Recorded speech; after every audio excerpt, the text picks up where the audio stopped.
बोलो आचार्य सम्राट पूज्य श्री आनंद ऋषि जी महाराज साहब के चरणों में कोटिशा वंदना। यहाँ पर विराजित महासती जी डॉक्टर मंजूश्री जी महाराज साहब, महासती जी अक्षय श्री जी महाराज साहब एवं मल्लीश्री जी महाराज आदि थाना 8 के चरणों में कोटिशा वंदना। यहाँ पर पधारे हुए आप सभी महानुभावों को जय जिनेन्द्र।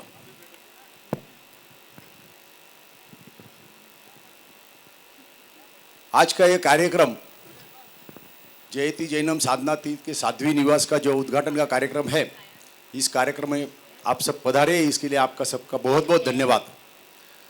हम सब व्हाट्सएप पे मैसेज देखते हैं और एक मैसेज ऐसा आता है कि उस मैसेज में हर वाकया के बाद में हमारा मन बदलता है।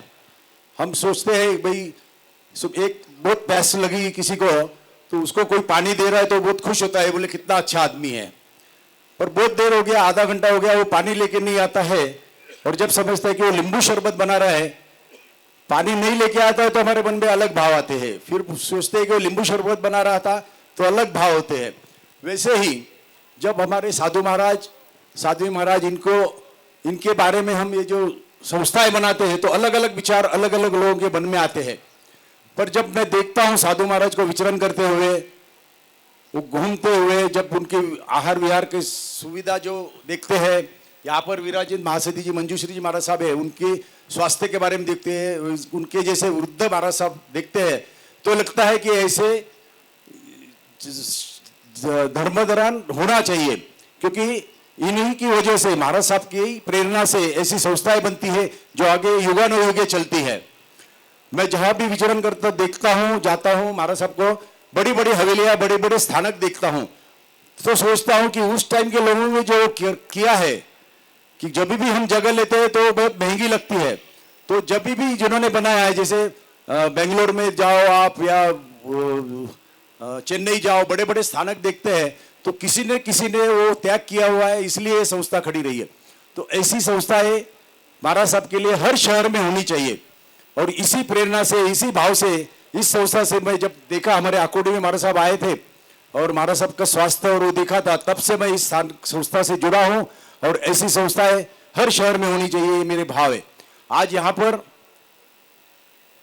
जयती जैनम साधना तीर्थ के माध्यम से साध्वी भवन, साधु भवन, भोजनशाला, इन सबों का निर्माण हुआ है और उसका उद्घाटन हो रहा है। जयती जैनम साधना तीर्थ वर्धमानायतन चैरिटी ट्रस्ट के माध्यम से गौशाला का निर्माण हो रहा है। तो इस सभी कार्यक्रम में आप सब पधारे, सबों ने बहुत योगदान दिया और इसी वजह से यह कार्य हो सका है।